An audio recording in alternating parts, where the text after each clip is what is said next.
بسم الله والصلاة والسلام على رسول الله وبعد. باب فضل التوحيد وما يكفر من الذنوب. وقول الله تعالى الذين آمنوا ولم يلبسوا إيمانهم بظلم أولئك لهم الأمن وهم مهتدون. عن عبادة بن الصامت رضي الله عنه قال قال رسول الله صلى الله عليه وسلم من شهد أن لا إله إلا الله وحده لا شريك له وأن محمدا عبده ورسوله وأن عيسى عبد الله ورسوله وكلمته ألقاها إلى مريم وروح منه والجنة حق والنار حق أدخله الجنة على ما كان من العمل أخرجه. ہم لوگ عبادہ بن صامت رضی اللہ تعالی عنہ کی جو حدیث ہے اس کی شرح پڑھ رہے تھے، اس کی شرح کر رہے تھے. کہاں تک ہم لوگ پہنچے تھے؟ یعنی وَأَنَّ عِيسَى عَبْدُ اللَّهِ وَرَسُولُهُ وَكَلِمَتُهُ أَلْقَاهَا إِلَى مَرْيَمَ وَرُوحٌ مِّنْهُ، یہاں تک پہنچے تھے. اب آج ہم شروع کر رہے ہیں وَالْجَنَّةَ حَقٌّ وَالنَّارَ حَقٌّ، اور جس نے اس بات کی گواہی دی کہ جنت برحق ہے اور جہنم برحق ہے تو اللہ تعالیٰ اسے جنت میں داخل کرے گا علی ما کان من العمل، اس کا عمل چاہے جیسا بھی ہو، چاہے اس کا عمل صحیح ہو یا عمل صحیح نہ ہو، عمل میں بگاڑ ہو تب بھی اللہ رب العالمین اسے جنت میں داخل کرے گا. اس کو امام بخاری اور امام مسلم رحمہم اللہ نے روایت کیا ہے اپنی اپنی کتابوں میں. تو آج سب سے پہلے ہم لوگ بات شروع کرتے ہیں جنت اور جہنم سے.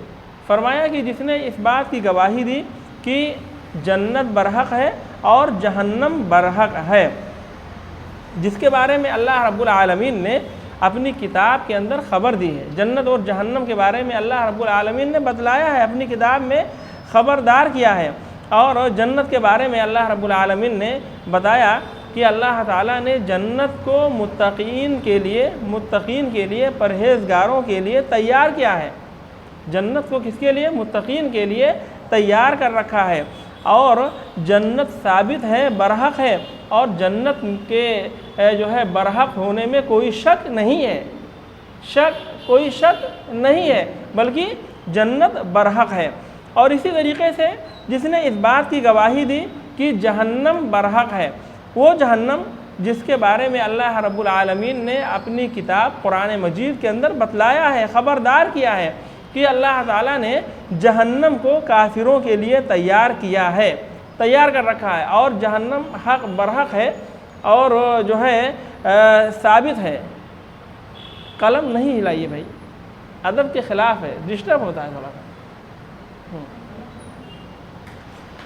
اللہ رب العالمین نے فرمایا، اللہ تعالیٰ نے فرمایا کہ سابقوا الى مغفرة من ربكم وجنة عرضها كعرض السماء والأرض اعدت للذين آمنوا بالله ورسله ذلك فضل الله يؤتيه من يشاء والله ذو الفضل العظيم. اس آیت میں اللہ رب العالمین نے جنت کے سلسلے میں فرمایا کہ اللہ رب العالمین اپنے رب کی مغفرت کی طرف دوڑو، مسابقہ کرو، دوڑو، بھاگو اپنے رب کی بخشش کی طرف، مغفرت کی طرف. اور کس کی طرف؟ وجنتن، اور جنت کی طرف بھاگو، جنت کی طرف مسابقہ کرو، بھاگو، دوڑو. عرضھا، جس کی چوڑائی، جنت کی چوڑائی کا عرض السماء والارض، آسمان و زمین کی طرح ہے. آسمان و زمین کی چوڑائی کی طرح جنت کی چوڑائی ہے. جنت کی لمبائی اتنی زیادہ ہے کہ وجود میں اس کی جو ہے کسی سے مثال ہی نہیں دی جا سکتی ہے. اس کی چوڑائی کی اللہ رب العالمین نے مثال دے دی. تو ظاہر سی بات ہے، آپ جانتے ہیں ہر چیز کی چوڑائی لمبائی سے کم ہوتی ہے. جب جنت کی چوڑائی جو ہے آسمان و زمین کے برابر ہے تو جنت کی لمبائی اس سے بہت زیادہ بڑی ہوگی، زیادہ ہی ہوگی. ٹھیک ہے نا؟ اور اللہ تعالیٰ نے فرمایا کہ اعدت للذین آمنوا باللہ ورسلہ، اللہ تعالیٰ نے جنت کو تیار کیا ہے ان لوگوں کے لیے جو اللہ تعالیٰ پر ایمان لائے اور اللہ کے رسولوں پر ایمان لائے، جنہوں نے اللہ تعالیٰ کی تصدیق کی اور اللہ کے رسولوں کی تصدیق کی. ایمان لانے کا مطلب یہ ہے ذالک فضل اللہ یؤتیہ من یشاء، یہ اللہ تعالیٰ کا فضل ہے. یعنی جو ہے ایمان لانا اللہ رب العالمین پر، اللہ کے رسولوں پر یہ ایمان لانا اور اس کے نتیجے میں جنت پانا اور جنت کی طرف دوڑنا، یہ سب کیا ہے؟ جنت کے کام کرنا، یہ سب اللہ رب العالمین کا فضل ہے۔ اللہ رب العالمین اس کی توفیق ہر ایک کو نہیں دیتا ہے۔ اللہ تعالیٰ ذالک فضل اللہ یؤتیہ من یشاء، یہ اللہ تعالیٰ کا فضل ہے، اللہ تعالیٰ جس کو چاہتا ہے اپنا فضل عطا کرتا ہے، اور اللہ تعالیٰ بہت بڑے فضل والا ہے۔ ٹھیک ہے، تو اس میں دیکھیے اللہ رب العالمین نے جنت کے بارے میں فرمایا کہ اپنے رب کی بخشش کی طرف اور جنت کی طرف بھاگو، دوڑو، مسابقہ کرو، جو اللہ رب العالمین نے تیار کر رکھا ہے۔ معلوم ہوا کہ جنت موجود ہے، ابھی جنت یہ موجود ہے۔ اور جہنم کے بارے میں اللہ رب العالمین نے فرمایا فاتقوا النار التي وقودها الناس والحجارة اعدت للكافرین، کہ اس آگ سے بچو، اس آگ سے بچو جس کے ایندھن انسان اور پتھر ہیں، جس میں جلنے والی چیز کیا ہے؟ انسان ہے اور پتھر ہیں۔ اعدت للکافرین، جو کافروں کے لیے تیار کی گئی ہے، جو کافروں کے لیے تیار کی گئی ہے۔ تو معلوم ہوا کہ جہنم بھی موجود ہے، جہنم بھی موجود ہے، اور قرآن کی اور بھی بہت ساری آیات ہیں، نصوص ہیں جو اس بات پر دلالت کرتے ہیں کہ جنت اور جہنم موجود ہیں۔ اور اللہ کے نبی صلی اللہ علیہ وسلم کا فرمان بھی ہے کہ جنت اور جہنم موجود ہیں۔ جنت کی اللہ رب العالمین نے صفت بیان فرمائی، اور اللہ کے نبی صلی اللہ علیہ وسلم نے جو ہے، جیسے آپ جانتے ہیں کہ آپ صلی اللہ علیہ وسلم سورج گرہن کی نماز پڑھا رہے تھے، سورج گرہن کی نماز پڑھا رہے تھے آپ صلی اللہ علیہ وسلم، یا نماز استسقاء پڑھا رہے تھے، بارش کی نماز پڑھا رہے تھے غالباً، نہیں جو ہے سورج گرہن کی نماز پڑھا رہے تھے، یا جو ہے بارش کی استسقاء کی نماز پڑھا رہے تھے۔ دیکھیں گے انشاءاللہ تعالیٰ۔ تو پھر آپ صلی اللہ علیہ وسلم آگے بڑھے، پھر آپ صلی اللہ علیہ وسلم پیچھے ہٹے، صحابہ کرام نے وجہ پوچھی تو آپ نے بتایا کہ مجھے جنت دکھلائی گئی اور جنت کی نعمتیں، جنت کے پھل ہم کو دکھلایا گیا، تو میں بڑھا کہ ان کو توڑ لوں، اور اس کے بعد میں جہنم کے مناظر ہم کو دکھائے گئے، جہنم کے مناظر دکھائے گئے تو میں پیچھے ہٹا۔ جب جنت کے مناظر دکھائے گئے تو میں آگے بڑھا، اور جہنم کے مناظر جب دکھائے گئے تو ہم پیچھے ہٹے۔ اور پھر اللہ کے نبی صلی اللہ علیہ وسلم نے معراج کے موقع پر جنت اور جہنم کا دیدار کیا، اور پھر جو ہے اللہ کے نبی صلی اللہ علیہ وسلم کو خواب میں بھی بتلایا گیا۔ جانتے ہیں انبیاء کا خواب برحق ہوتا ہے، سچ ہوتا ہے، اور وحی کا درجہ اسے حاصل ہوتا ہے۔ تو بہرکیف اس سے یہ بتانا مقصود ہے کہ جنت اور جہنم یہ دونوں مخلوق ہیں اور موجود ہیں، یہ دونوں موجود ہیں، اللہ رب العالمین انہیں تیار کر رکھا ہے۔ ٹھیک ہے، تو جو ہے اس پر ایمان لانا، یعنی یہ دونوں آیتیں پیش کی گئی ہیں، جو بتائی دونوں آیتیں بیان کی گئیں، ایک تو یہ سابقوا الی مغفرۃ من ربکم وجنۃ عرضھا کعرض السماء والارض اعدت للذین آمنوا باللہ ورسلہ، اور دوسری آیت جہنم کے اس بات کے لیے، جہنم کو ثابت کرنے کے لیے فاتقوا النار التی وقودها الناس والحجارہ اعدت للکافرین۔ تو ان دونوں جو ہے آیتوں کے اندر، یا یہ دونوں آیتیں اس بات پر دلالت کرتی ہیں، یا اور ان دونوں آیتوں کی جیسی بہت ساری آیات ہیں جو اس بات پر دلالت کرتی ہیں کہ جنت اور جہنم اس وقت پیدا شدہ ہیں، پیدا کیے جا چکے ہیں، ان کی تخلیق ہو چکی ہے اور یہ موجود ہے، اور ان دونوں پر ایمان لانا واجب ہے، ضروری ہے۔ جنت اور جہنم پر ایمان لانا یہ واجب ہے، ضروری ہے، اس کے بغیر کوئی جنت جہنم کا منکر ہے تو مسلمان نہیں ہے۔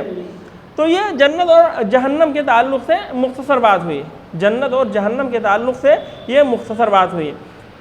اب آخر میں اللہ کے نبی صلی اللہ علیہ وسلم نے فرمایا ادخلہ اللہ الجنۃ علی ما کان من العمل، یعنی اتنی ساری باتیں بتانے کے بعد آپ نے یہ فرمایا کہ اللہ تعالیٰ جو ہے اسے جنت کے اندر داخل کرے گا، جو اتنی سب باتوں کی گواہی دے گا اسے اللہ رب العالمین جنت کے اندر داخل کرے گا۔ جو ہے اس کو ایک روایت میں یہ ہے کہ ادخلہ اللہ الجنۃ من ای ابواب الجنۃ ثمانیۃ شاء، یعنی جنت کے 8 دروازوں میں سے کسی بھی دروازے سے وہ داخل ہو سکتا ہے، جنت کے 8 دروازوں میں سے کسی بھی دروازے سے وہ داخل ہو سکتا ہے جس نے ان تمام باتوں کی گواہی دی۔ اور جو ہے اعلیٰ ما کان من العمل کا مطلب یہ ہے کہ عمل چاہے صحیح ہو یا صحیح نہ ہو، اگر شرک نہیں ہے تو اللہ رب العالمین اسے جنت میں داخل کرے گا۔ کیونکہ جو اہل توحید ہے وہ یقینی طور سے جنت میں داخل ہوں گے، یقینی طور سے وہ جنت میں داخل ہوں گے، ضرور ضرور جنت کے اندر وہ داخل ہوں گے۔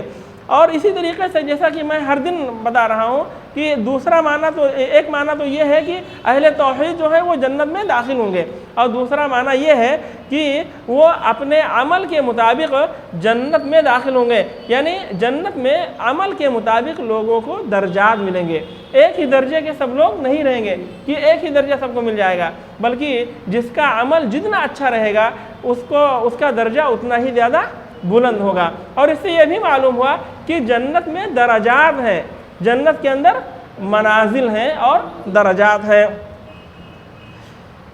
تو جو ہے اس حدیث کے تعلق سے یعنی والجنت حق والنار حق ادخلہ اللہ الجنت علی ما کان من العمل، یہ سب باتیں ہو گئیں۔ تو اب دیکھیے یہ جو حدیث حضرت عبادہ بن صامت رضی اللہ تعالیٰ عنہ کی یہ حدیث آپ کے سامنے جو پڑھی گئی کہ اللہ کے نبی صلی اللہ علیہ وسلم نے فرمایا کہ جس نے اس بات کی گواہی دی کہ اللہ تعالیٰ کے علاوہ کوئی معبود برحق نہیں ہے، اللہ تعالیٰ اکیلا ہے، اس کا کوئی شریک نہیں ہے، اور جس نے اس بات کی گواہی دی کہ محمد صلی اللہ علیہ وسلم اللہ کے بندے اور اس کے رسول ہیں، اور جس نے اس بات کی گواہی دی کہ عیسیٰ علیہ السلام اللہ کے بندے اور اس کے رسول ہیں، اس کے کلمے ہیں جس کو اللہ رب العالمین نے حضرت مریم علیہ السلام کی طرف القاء کیا، اور اللہ تعالیٰ کی جانب سے وہ روح ہے، اور جس نے اس بات کی گواہی دی کہ جنت برحق ہے اور جہنم برحق ہے، جس نے ان تمام باتوں کی گواہی دے دی تو وہ جنت کے اندر داخل ہوگا، اللہ تعالیٰ اسے جنت میں داخل کرے گا، اس کا عمل چاہے جیسا بھی ہو، چاہے اس کا عمل صحیح ہو یا صحیح نہ ہو، یا اگر صحیح ہے تو بہت اچھی بات ہے، بہت اچھی بات ہے، بغیر حساب و کتاب کے وہ جنت کے اندر داخل ہوگا۔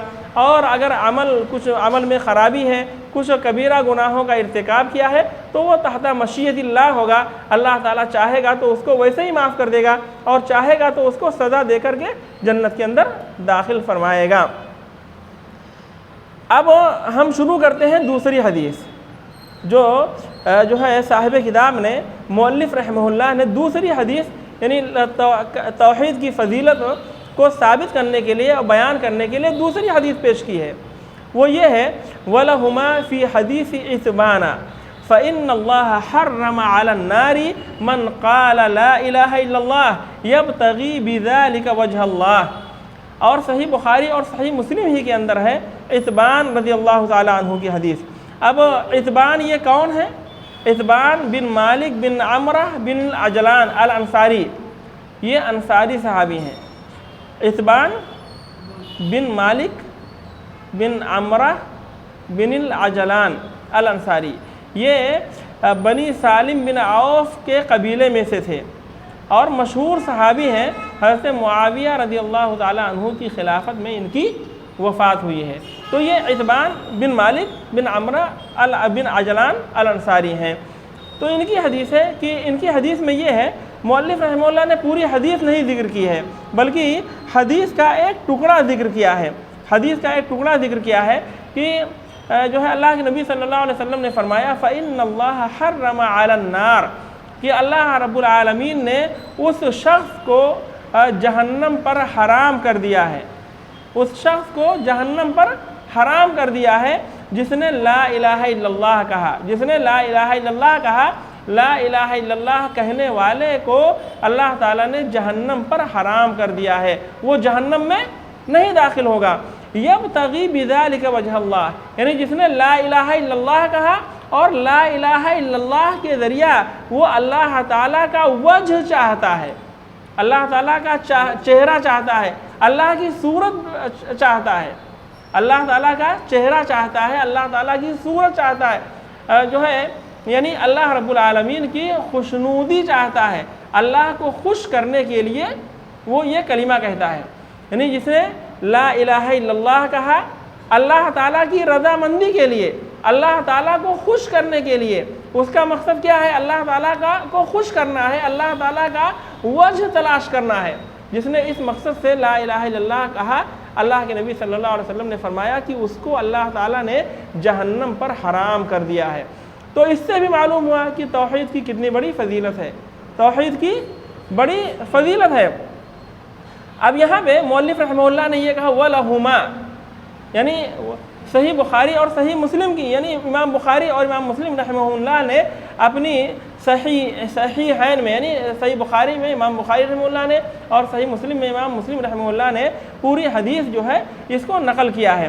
اور اس حدیث، یہ لمبی حدیث کا یہ ایک ٹکڑا ہے جس کو مؤلف رحمہ اللہ نے یہاں پیش کیا، فَإِنَّ اللَّهَ حَرَّمَ عَلَى النَّارِ مَنْ قَالَ لَا إِلَهَ إِلَّا اللَّهُ يَبْتَغِي بِذَلِكَ وَجْهَ اللَّهِ۔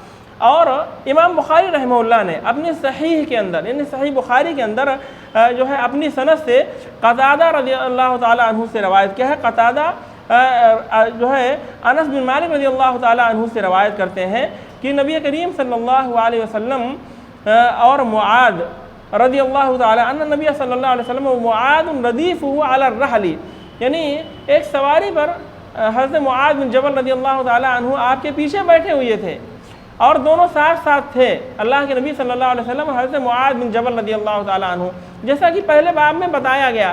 تو وہی حدیث ہے یہ، لیکن اس میں تھوڑی سی اور وضاحت ہے، اس میں اور تھوڑی تفصیل ہے۔ اللہ کے نبی صلی اللہ علیہ وسلم نے کہا یا معاذ، اے معاذ، تو حضرت معاذ نے کہا لبیک یا رسول اللہ و سعدیک، یعنی حاضر ہوں اللہ کے رسول صلی اللہ علیہ وسلم، اور لبیک اور سعدیک کہا، یعنی جو ہے آپ کے ساتھ حاضر ہونے کو میں اپنے لیے باعث سعادت سمجھ رہا ہوں، خوشی کی بات سمجھ رہا ہوں، جو آپ کے ساتھ میں ہوں اور میں حاضر ہوں۔ اللہ کے نبی صلی اللہ علیہ وسلم نے کہا یہ اے معاذ، پھر حضرت معاذ نے کہا لبیک و سعدیک یا رسول اللہ، لبیک یا رسول اللہ و سعدیک، پھر آپ نے کہا قال یا معاذ، حضرت معاذ نے کہا لبیک یا رسول اللہ و سعدیک، یعنی تین مرتبہ آپ صلی اللہ علیہ وسلم نے حضرت معاذ بن جبل رضی اللہ تعالیٰ عنہ کو خطاب کیا، ان کو مخاطب کیا، تو انہوں نے ہر دفعہ کہا لبیک و سعدیک، ٹھیک ہے۔ اب اس کا مقصد کیا کہ ان کی توجہ پوری طور سے حاضر ہو جائے، پوری طور سے وہ متوجہ ہو جائیں۔ تو آپ صلی اللہ علیہ وسلم نے فرمایا کہ ما من احد یشہد ان لا الہ الا اللہ وان محمد رسول اللہ صدقا من قلبہ الا حرمہ اللہ علی النار۔ تو یہ اس حدیث کی تفصیل ہے، جو حدیث میں نے بتائی کہ فإن اللہ حرم علی النار من قال لا الہ الا اللہ یبتغی بذلک وجہ اللہ، اس کی یہ تفصیل ہے۔ اللہ کے نبی صلی اللہ علیہ وسلم نے 3 مرتبہ ان کو اپنی طرف متوجہ کرنے کے بعد کہا اے معاذ، جس نے لا الہ الا اللہ کی گواہی دی اور محمد الرسول اللہ کی گواہی دی، صدقا من قلبہ، سچے دل سے جس نے لا الہ الا اللہ اور محمد الرسول اللہ کی گواہی دی، اللہ رب العالمین اسے جہنم پر حرام کر دے گا، اللہ رب العالمین اسے جہنم پر حرام کر دے گا، وہ جہنم میں داخل نہیں ہوگا۔ تو حضرت معاذ کہتے ہیں یا رسول اللہ افلا اخبر به الناس فیستبشروا، کیا میں لوگوں کو بتا دوں تاکہ وہ لوگ بھی خوش ہو جائیں؟ تو آپ نے فرمایا اذن یتکلوا، وہ بھروسہ کر لیں گے، پھر وہ اسی پر بھروسہ کر لیں گے اور عمل چھوڑ دیں گے۔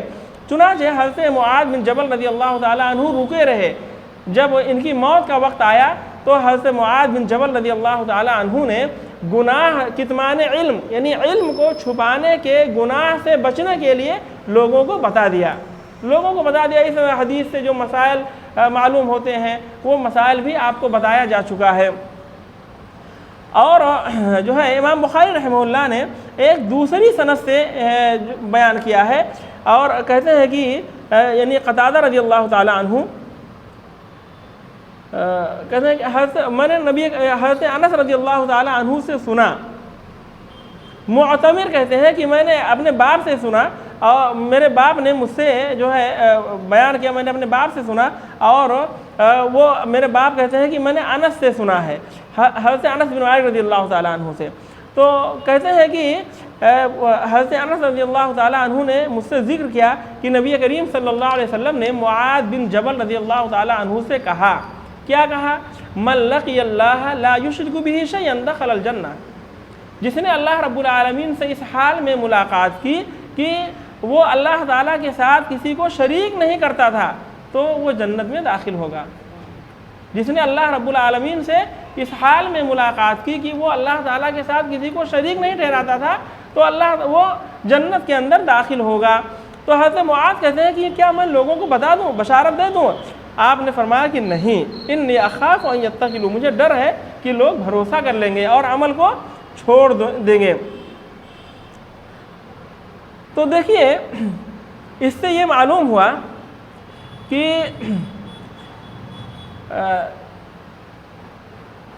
لا الہ الا اللہ کی گواہی کا معنی معلوم ہوا، لا الہ الا اللہ کی گواہی کا معنی معلوم ہوا کہ صرف اللہ رب العالمین کی عبادت کرنا، صرف اللہ رب العالمین کو معبود برحق سمجھنا اور شرک کو چھوڑ دینا اور شرک کو ترک کر دینا۔ جس نے یعنی اس بات کی لا الہ الا اللہ کی گواہی دی، جیسا کہ بتایا کہ لا الہ الا اللہ میں نفی اور اس بات دونوں ہیں، دونوں کے ساتھ لا الہ الا اللہ کی گواہی دی، اس کے معنی کو سمجھا اور اس کے تقاضے کو پورا کیا، اس کے شروط کو جانا، تو کس کے ساتھ؟ صدق کے ساتھ، یقین کے ساتھ اور اخلاص کے ساتھ جس نے اس کلمے کو کہا تو جو ہے وہ جنت کے اندر داخل ہوگا، تو وہ جنت کے اندر داخل ہوگا۔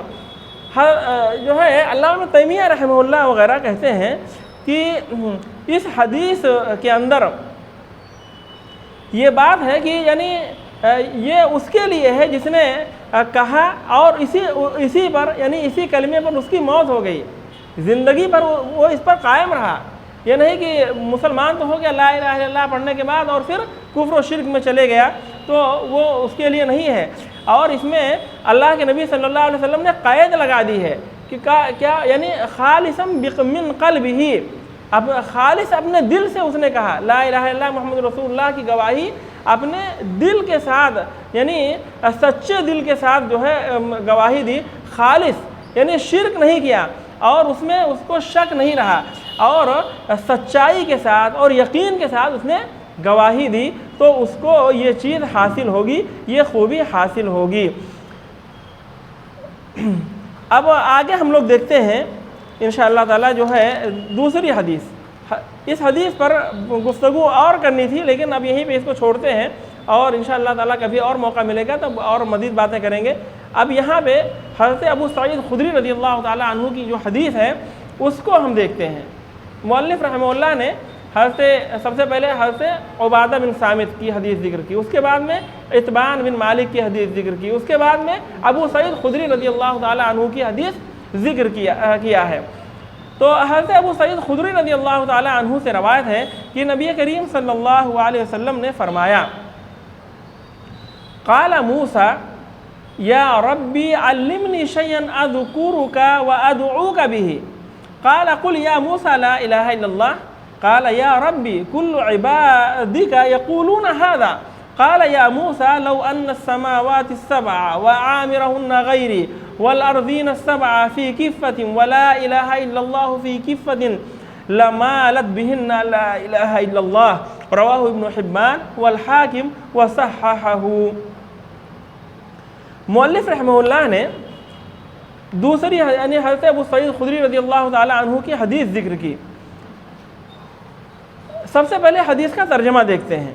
حضرت ابو سعید خدری رضی اللہ تعالی عنہ کہتے ہیں کہ رسول اللہ صلی اللہ علیہ وسلم نے فرمایا کہ موسیٰ علیہ السلام نے کہا اے میرے رب علمنی شیئا اذکرک وادعوک به۔ ایک سیکنڈ پائیں۔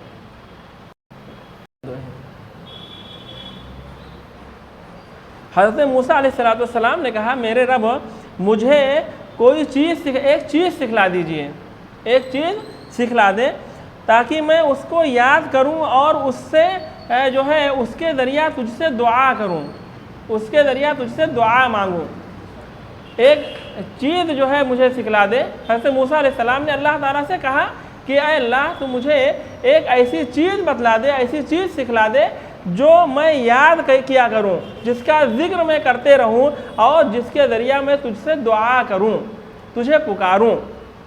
تو اللہ تعالیٰ نے کہا قل یا موسیٰ لا الہ الا اللہ، اے موسیٰ لا الہ الا اللہ کہو۔ اللہ تعالیٰ نے کیا کہا کہ موسیٰ تم لا الہ الا اللہ کہو. تو موسیٰ علیہ السلام نے کہا کہ کل عبادک یقولون ھذا، اے اللہ تیرے تمام بندے اسے کہتے ہیں، کوئی دوسری چیز مجھے بتلا دے، کوئی دوسری اور کوئی چیز بتلا دے، یہ تو سبھی کہتے ہیں، تو معلوم ہی ہے سبھی کہتے ہیں، یہ اور کوئی چیز بتلا دے. تو اللہ رب العالمین نے کہا یا موسیٰ لو ان السماوات السبع وعامرہن غیری، اے موسیٰ اگر ساتوں آسمان اور ساتوں آسمان کے باشندے میرے علاوہ، تو معلوم ہوا کہ اللہ رب العالمین کہاں ہے؟ آسمانوں میں ہے. کہاں ہے؟ آسمان میں ہے. کیا کہا کہ اے موسیٰ اگر ساتوں آسمان اور ساتوں آسمان کے باشندے، عامرہن اور ساتوں آسمان کے باشندے، معلوم ہوا کہ ہر آسمان پر باشندے ہیں، رہنے والے ہیں، فرشتے ہیں، جانتے ہیں. تو وعامرہن غیری، اور جو ہے ان کے یعنی ساتوں آسمان کے باشندے میرے علاوہ، اللہ کو چھوڑ کر کے ساتوں آسمان اور ساتوں آسمان کے باشندے، والارضین السبع، اور ساتوں زمینیں، فی کفۃ، ایک پلڑے میں ہوں، ترازو کے ایک پلڑے میں ہوں. ترازو کے دو پلڑے ہوتے ہیں نا، دو پلڑے ہوتے ہیں ترازو کے. تو فرمایا کہ اگر یہ سب یعنی ساتوں آسمان اور ساتوں آسمان کے باشندے، ساتوں زمینیں اور ساتوں زمینوں کے باشندے، بعض روایتوں میں ہے اس کا تذکرہ، ساتوں زمینیں اور ساتوں زمینوں کے باشندے. اسے یہ معلوم ہوا کہ زمینیں بھی ساتھ ہیں آسمان کی طرح، اور ہر زمین کے باشندے بھی ہیں، ہر زمین کے باشندے بھی ہیں، رہنے والے بھی ہیں. تو فرمایا کہ ساتوں آسمان اور ساتوں آسمان کے باشندے، ساتوں زمین اور ساتوں زمین کے باشندے جو ہے ایک ترازو کے ایک پلڑے میں ہو جائیں، سب کو ترازو کے ایک پلڑے میں رکھ دیا جائے. وَلَا إِلَٰهَ إِلَّا اللَّهُ فِي كِفَّةٍ، اور لا الہ الا اللہ کو ترازو کے دوسرے پلڑے میں رکھ دیا جائے.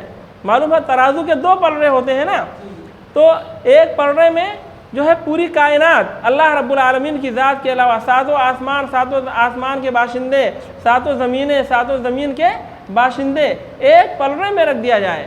کتنی بڑی چیز ہے، معمولی چیز ہے کیا؟ ہاں. اور دوسرے پلڑے میں لا الہ الا اللہ کو رکھ دیا جائے. اللہ نے فرمایا مالت بہن لا الہ الا اللہ، لا الہ الا اللہ کا پلڑا بھاری ہو جائے گا، لا الہ الا اللہ کا پلڑا بھاری پڑ جائے گا، بھاری ہو جائے گا، کیونکہ اللہ رب العالمین کے نام کے سامنے کوئی چیز ٹک نہیں سکتی ہے. تو یہ تو اس حدیث کا ترجمہ ہوا. اب سب سے پہلے حضرت ابو سعید خدری رضی اللہ تعالیٰ عنہ کے بارے میں دیکھتے ہیں کہ ان کا نام کیا ہے. حضرت ابو سعید خدری رضی اللہ تعالیٰ عنہ کا نام سعد بن مالک بن سنان بن عبید الانصاری الخزرجی ہے. ان کا نام سعد بن مالک بن سنان بن عبید الانصاری الخزرجی، یہ مشہور صحابی ہیں. اور اسی طریقے سے مالک بن سنان یعنی ان کے والد صاحب بھی مشہور صحابی ہیں. غزوہ احد میں یہ حاضر ہوئے تھے حضرت ابو سعید خدری رضی اللہ تعالیٰ عنہ، لیکن چھوٹے پڑ گئے تھے. ان کو جو ہے جب جائزہ لیا گیا تو یہ چھوٹے پڑ گئے تھے، ابھی نابالغ تھے. ابھی کیا تھے؟ نابالغ تھے. تو اللہ کے نبی صلی اللہ علیہ وسلم نے ان کو واپس کر دیا تھا. غزوہ احد میں انہوں نے شرکت کی، لیکن جو ہے جب جائزہ لیا گیا تو یہ چھوٹے پڑ گئے، عمر ان کی کم تھی، تو اس واسطے ان کو واپس کر دیا، نابالغ تھے ابھی. اور غزوہ احد کے بعد جو ہے کہ غزوات کے اندر شریک ہوئے. مدینہ کے اندر وفات ہوئی جو ہے 63 یا 64 یا 65 ہجری میں، اور بعض لوگوں نے کہا کہ 74 ہجری میں ان کی وفات ہوئی ہے، واللہ عالم. تو یہ حضرت موسیٰ علیہ السلام نے اس حدیث کے اندر اللہ کے نبی صلی اللہ علیہ وسلم نے فرمایا کہ موسیٰ علیہ السلام نے کہا میرے رب مجھے ایک چیز سکھا دیجئے تاکہ میں اسے یاد کروں، اذکرو کا، میں اسے یاد کروں، یعنی اس کے ذریعہ میں تیری تعریف کروں، تیری ثنا بیان کروں. وَأَدْعُوكَ أَيْ أَسْأَلُكَ بِهِ، اور اس کے ذریعہ میں تجھ سے سوال کروں، مانگا کروں. تو اللہ رب العالمین نے کہا کہ موسیٰ لا الہ الا اللہ کہو. کیا کہو؟ لا الہ الا اللہ کہو. تو اس سے کیا معلوم ہوا کہ لا الہ الا اللہ کا مقام و مرتبہ بہت اونچا ہے اور لا الہ الا اللہ کی فضیلت بہت زیادہ ہے.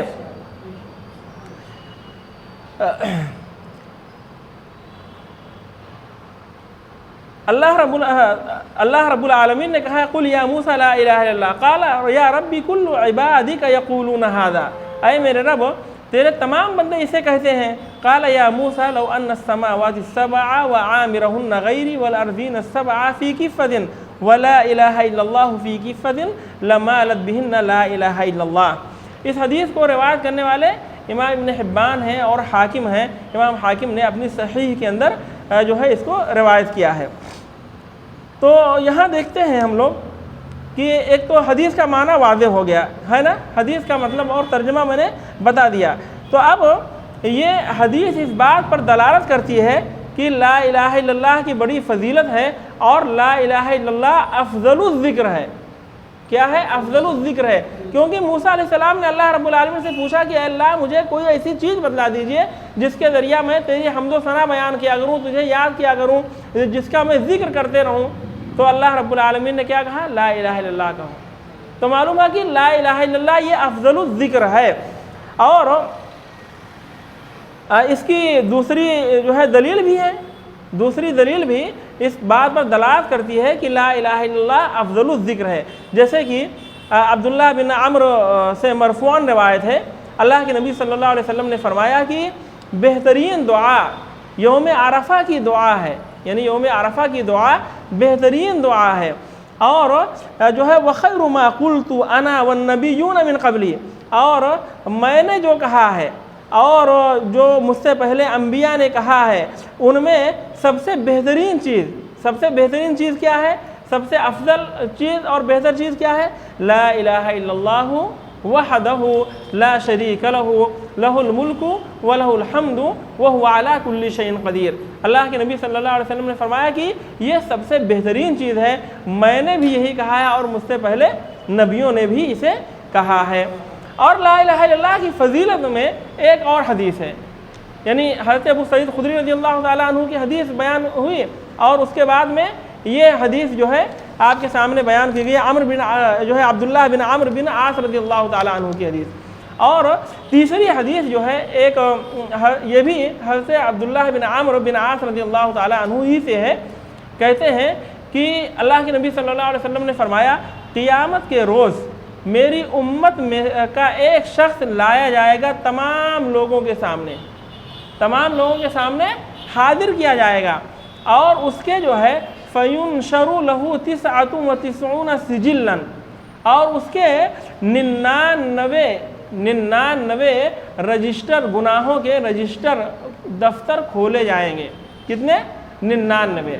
بتا کُلُّ سِجِلٍ مِّنْهَا مَدَّ الْبَصَرِ، یعنی ہر رجسٹر اس میں سے وہ تا حد نگاہ ہوگا، جہاں تک آپ دیکھیں گے ایک ہی رجسٹر پھیلا ہوا ہوگا، اتنا زیادہ اس کا گناہ ہوگا اور اتنے بڑے بڑے یہ رجسٹر ہوں گے کہ ایک ہی رجسٹر تا حد نگاہ جہاں تک دیکھے گا ایک ہی رجسٹر اس کو پھیلا ہوا نظر آئے گا. پھر اس سے کہا جائے گا أَتُنْكِرُ مِنْ هَذَا شَيْئًا، کیا تو ان گناہوں میں سے کسی گناہ کا انکار کرتا ہے کہ تو نے نہیں کیا تھا؟ أَظَلَمَكَ كَتَبَتِ الْحَافِظُونَ، کیا میرے جو ہے فرشتے، لکھنے والے فرشتے جو ہے انہوں نے ظلم کیا ہے تیرے اوپر؟ فَيَقُولُ لَا يَا رَبِّ، وہ کہے گا کہ نہیں اے میرے رب، نہیں، انہوں نے ظلم نہیں کیا ہے. تو اس سے کہا جائے گا أَفَلَكَ عُذْرٌ أَوْ حَسَنَةٌ، کیا تیرے پاس کوئی عذر ہے یا تیری کوئی نیکی تجھے یاد ہے؟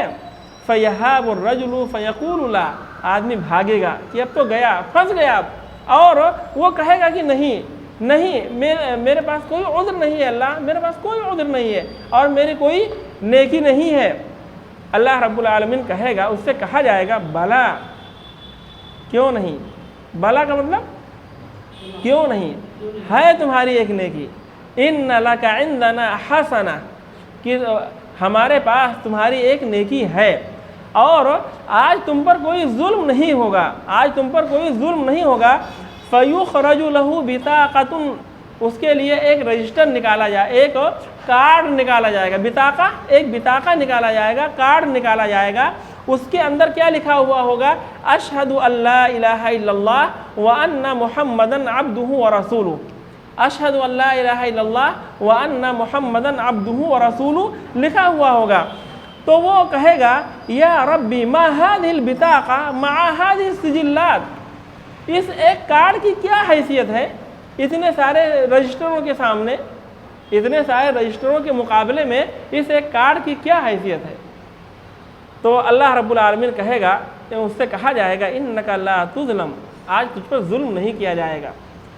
تو جو ہے اس کارڈ کو فتوضع السجلات فی کفۃ، اس کے 99 رجسٹر گناہوں کے رجسٹروں کو ایک پلڑے میں رکھ دیا جائے گا اور کارڈ کو ایک دوسرے پلڑے میں رکھ دیا جائے گا۔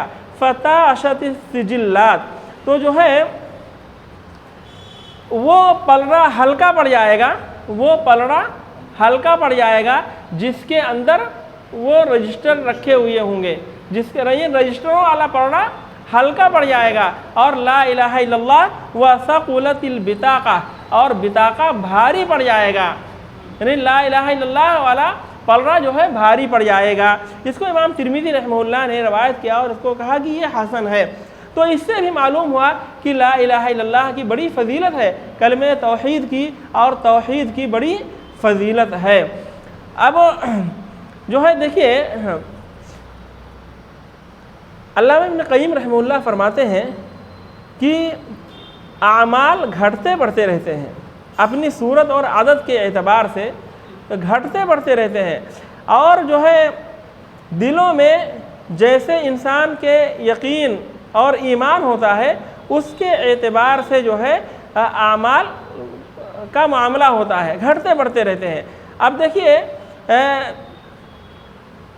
ایک ہی جو ہے عمل ہے، ایک ہی عمل ہے، دو آدمی کرنے والے ہیں، ایک عمل دو لوگ کرنے والے ہیں، لیکن جو ہے عمل تو ایک ہی ہے، کرنے والے دو ہیں، دونوں کے اندر فرق ہے اجر و ثواب کے اعتبار سے، دونوں کو الگ الگ اجر و ثواب دیا جائے گا، برابر نہیں، بلکہ جو جتنا اچھا عمل، جیسے نماز ہے نا، نماز ہی ہے، نماز ایسا نہیں کہ جتنے نماز پڑھنے والے ہیں سب کو برابر ثواب دیا جائے گا، بلکہ ان کے اجر و ثواب میں کمی بیشی رہے گی، جس کے اندر زیادہ تواضع رہے گی، خضوع اور خشوع اور دوسری چیزیں جو ہے سنت کی اتباع اور دعائیں اور اذکار وغیرہ کی پابندی، جس کے اندر جتنی زیادہ رہیں گی اس کا اجر و ثواب اتنا زیادہ رہے گا۔ تو ایسے ہی جو ہے علامہ قیم رحمہ اللہ فرماتے ہیں کہ دو عمل کرنے والے، یعنی عمل کی تو صورت ایک ہی ہے لیکن دو عمل کرنے والوں میں اتنا زیادہ فرق ہے جیسے آسمان و زمین کے اندر فرق ہے، یعنی درجات میں اتنا زیادہ فرق ہے۔ اور یعنی اسی میں آپ غور کر لیجئے، حدیث بطاقہ پر وہ کہتے ہیں علامہ قیم رحمہ اللہ کہ آپ جو ہے اسی حدیث بطاقہ پر آپ غور کر لیجئے کہ اس نے کتنے سچے دل سے، اخلاص کے ساتھ اور صدق کے ساتھ، یقین کے ساتھ اور محبت کے ساتھ اس نے لا الہ الا اللہ کا اقرار کیا ہوگا، کہ لا الہ الا اللہ کے اقرار کی وجہ سے، اشہد اللہ الہ الا اللہ و اشہد ان محمدًا عبدہ و رسولہ کے اقرار کی وجہ سے اس کے سارے گناہ ہلکے پڑ جائیں گے اور اللہ تعالیٰ اس کو معاف کر کے جنت الفردوس کے اندر اس کو داخل کر دے گا۔ جی اب ایک حدیث اس باب کی اور بچی ہے، اس کو پڑھ لیتے ہیں کیا کہ چھوڑ دیں اب یہیں؟ ہاں چھوڑ دیتے ہیں انشاءاللہ العزیز، کل کے درس میں اس کو دیکھا جائے گا۔ سبحانک اللہم و بحمدک اشہد ان لا الہ الا انت استغفرک و اتوب الیک۔ بند کر دیجیے۔